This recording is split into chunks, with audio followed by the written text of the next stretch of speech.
The NHL lockout has got a lot of fans talking about professional hockey players and the huge salaries they earn. To many, the sport seems to be more about money than a true love of the game. But as Paul Dieterich tells us tonight, there's still a place where hockey is pure and where the players and owners aren't greedy millionaires.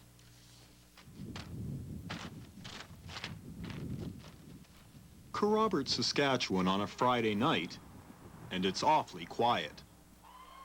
Quiet outside because inside the Kerrobert Tigers are in action. And the Tigers are the biggest thing in Kerrobert since artificial ice.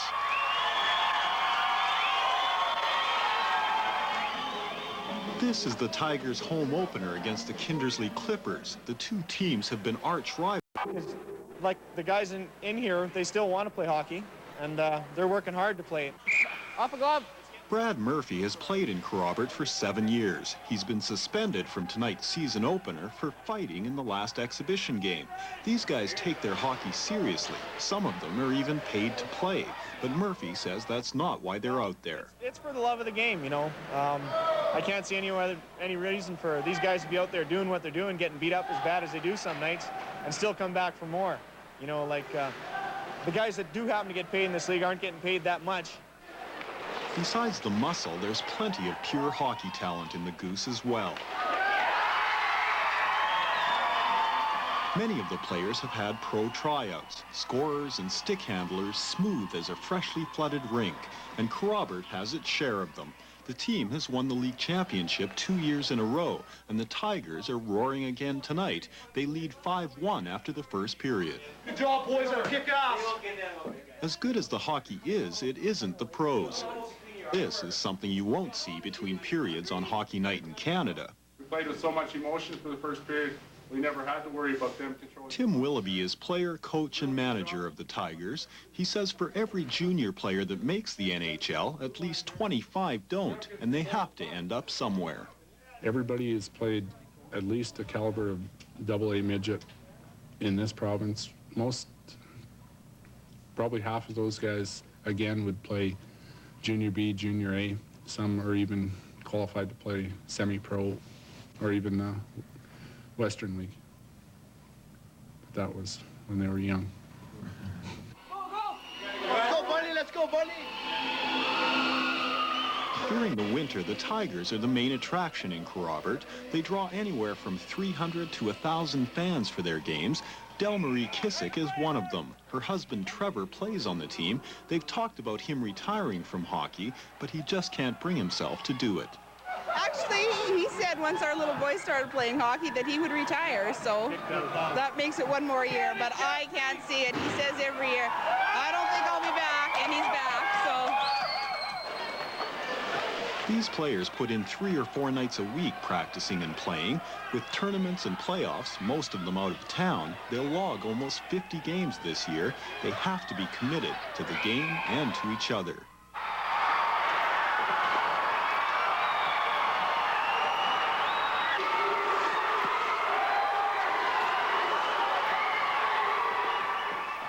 Bench-clearing brawls are unusual in the Wild Goose League. Locals hadn't seen one like this in over 10 years. It's a bad ending to a good game. 16. We got jumped. Everybody got jumped.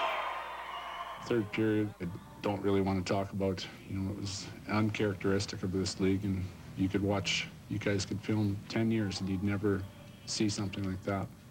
Why it happened, who knows? Here we go. Tim and his friend Troy Van Allen are always the last to leave the dressing room. The older they get, the slower they seem to move after games. I'll wake up tomorrow and I'm sure I'm not the only one that'll have a problem getting out of bed to go to work, but those are things that we put up with because we love to be in here. Tim accepted the fact long ago that Kerrobert would be the end of the line for his hockey career. There's nobody thinking they're going on to another career, even if they have a good year in this league. You know, some misconception, I think, in some people's mind, coming out of junior, play a couple years here, think they could go over to Europe. I think they're kidding themselves. You know, this is the final stop before your rec hockey, your real beer drinking league, and this is it. It's still a beer drinking league, but not just for the players. Half the town seems to be packed in the bar to celebrate with the Tigers and marvel over the brawl. But it doesn't last long. Morning comes early.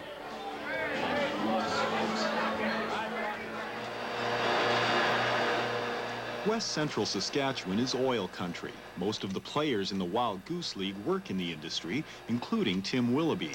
All the teams help arrange jobs for their players. It's just the way hockey works out here, through community support. People know you, they come out to the games, and they come and see you, and you got time to say hi, they're happy, and you're happy because somebody knows you. Not everyone gets paid to play, so they get jobs instead. Local businesses cooperate, and in Tim's case, it doesn't hurt that his boss is the Tigers' third-string goaltender. Saturday night, and the Tigers are off to Eston, a 2-hour drive from Kerrobert. The travel arrangements aren't exactly glamorous, but this isn't a glamorous league.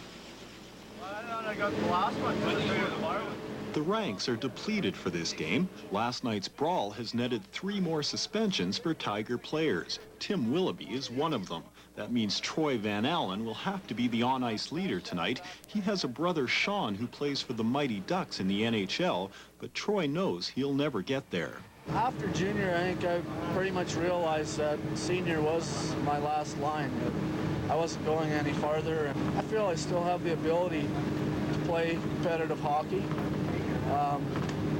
Growing up in a small town, there was never much else to do but play hockey, so you learn to love it at an early age.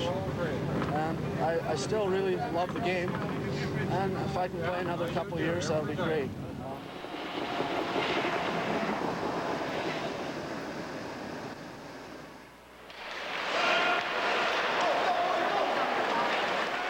Every team in the Goose is allowed 2 imports, players from outside the area who get paid a maximum of $150 a game. Goaltender Royden Gunn is one of those imports. He's had some pro experience in the international and East Coast leagues. I probably ran my pro career as far as I could go. You know, I played down in the States last year with a lot of Americans. They don't really have the respect and love for the game like that we do back here. And to get out here in the smaller towns, you really get a sense of what the game's all about.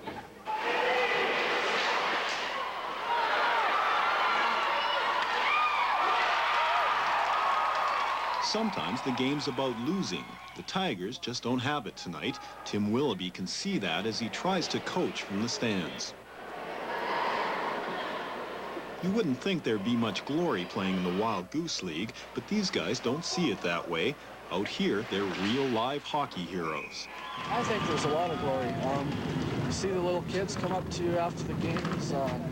They're always out there seeing if you'll give them a stick or if you go out and play some shinny with them. It's a lot of fun because they look up to you.